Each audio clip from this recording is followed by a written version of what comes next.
ৰাজ্যত বিপদসীমাৰ ওপৰেৰে বৈছে নৈৰ উপনৈৰ জলস্তৰ। শিৱসাগৰত দিচাং আৰু দিৰৈনৰ বাঢ়নি পানীয়ে প্লাবিত কৰিছে বহুকেইখন গাঁও। বানত কক বকাইছে কেইবাখনো গাঁৱৰ ৰাইজে। ইতিমধ্যে বানত ডুব গৈছে বকতা মৌজাৰ খামুন খনিকৰ ইকৰতলি বেতবাৰী মৌজাৰ বাক্সুসহ বিস্তীৰ্ণ এলেকা। খাদ্যবস্ত্ৰৰ অভাৱত এতিয়া বানপীড়িত। ঘৰ এৰি মথাউৰিৰ ওপৰতে আশ্ৰয় লৈছে বহুকেইটা পৰিয়ালে। মথাউৰিতে ৰান্ধিছে ভাত। জমৰ যন্ত্ৰণাত এতিয়া এওঁলোক। ইয়াতো এতিয়া পশ্চিম বংগত আপোনাৰ যি 6-7খন গাঁও আছে, গোটেই 7খন গাঁৱে ডুবি আছে পানীত। আৰু পানীটোতো ক্ৰমান্বয়ে বাঢ়ি আছে, কমাটো নাই। সমস্যা বুলি ক'বলৈ পানী, খোৱা পানী মানুহৰ মেইন, সেইটো সমস্যাত পৰিছে। তাৰপাছত আকৌ আহিলে আপোনাৰ পশুধনখিনি, সেইখিনিতো ধৰক গম পাইছে আৰু চব ডুবিলে যে খাবলৈ একো নাই। এই য'ত মানে প্লেটফৰ্ম আছিলে তাতে কিছুমানে হেৰি কৰিছে, কেম্প কৰিছে, মথাউৰিৰ ওপৰতে কৰিছে, খেৰ চেৰ যা যেনেকৈ আছে। কিন্তু ঘাঁহৰ কেঁচা ঘাঁহৰ হেৰিটোতো নাইকিয়া হৈ গ'ল। তাৰপাছতে আকৌ আহিলে আপোনাৰ মানুহৰ যাতায়াতটো নাই, কাৰেণ্টটো কাটি দিবলগীয়া হৈছে। কাৰণ 440টো হাউলি আছে যে পথাৰ মাজত, কিন্তু কাটিবই লাগিব, নহ'লেতো মানুহৰ বিপদ।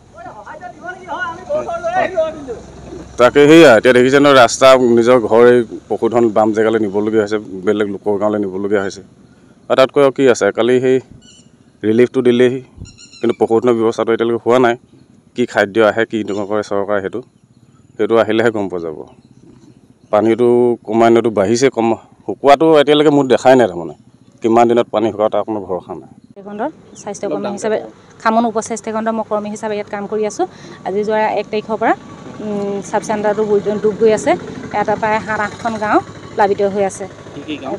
খামন খনিকৰ 2 নং ইকৰাতলি, দিৰৈমুখ, দিৰৈ কৰিবত্ৰ, ফেকেলানি, ৰাজমাও, দেউটিং, গ্ৰান্ট, এইবোৰ তাৰমানে চৰুভঙা, মানে সমস্ত একদম প্লাবিত হৈ আছে।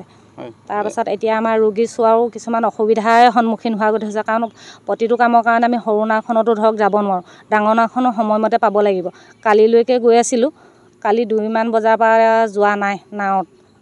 আজি এতিয়া আকৌ মথাউৰি যাম বুলি ভাবিছোঁ, আৰু অলপমান খা খবৰ লৈ আহিম সেই বুলি ভাবি লৈছোঁ। মোৰ এৰিয়াত আছে 22গৰাকী প্ৰসূতি আছে। 22গৰাকীৰ ভিতৰত তাৰে এগৰাকী কালি 12মান বজাত ভৰ্তি হৈছেগৈ ডিমৌ ৰাইচাত ভৰ্তি হৈছেগৈ। তাৰপিছত তেওঁ আজি চিজাৰিং কৰাৰ কথা আছে। আৰু এগৰাকী এতিয়া আছে, সেইগৰাকী বাৰু আগষ্ট 15 তাৰিখে আছে। তেওঁ ইমান বা হেৰি নাই বুলি ক'লে। মোৰ ডিমৌৰ পৰা তেওঁক নাৱত নিলে, দিৰৈলৈকে নিলে, দিৰৈলৈকে নি মেলি তাৰমানে তাত ভৰ্তি কৰিলেগৈ। এতিয়া বৰ্তমান ঠিকে আছে। প্ৰয়োজনীয় মানে আমি যেনেকৈ আৰু হেৰি কৰিছোঁ আৰু পেৰাচিটামল জ্বৰৰ কাৰণে, জ্বৰ হাগনি সেনেকুৱাকেইটাই দি আছোঁ। আৰু তেনেকৈ আমি কেম্প বহোৱা নাই, নিজে ঘৰে ঘৰে গৈহে মানে দিছোঁগৈ যেনেকৈ তেনেকুৱা সেয়াই হ'ল।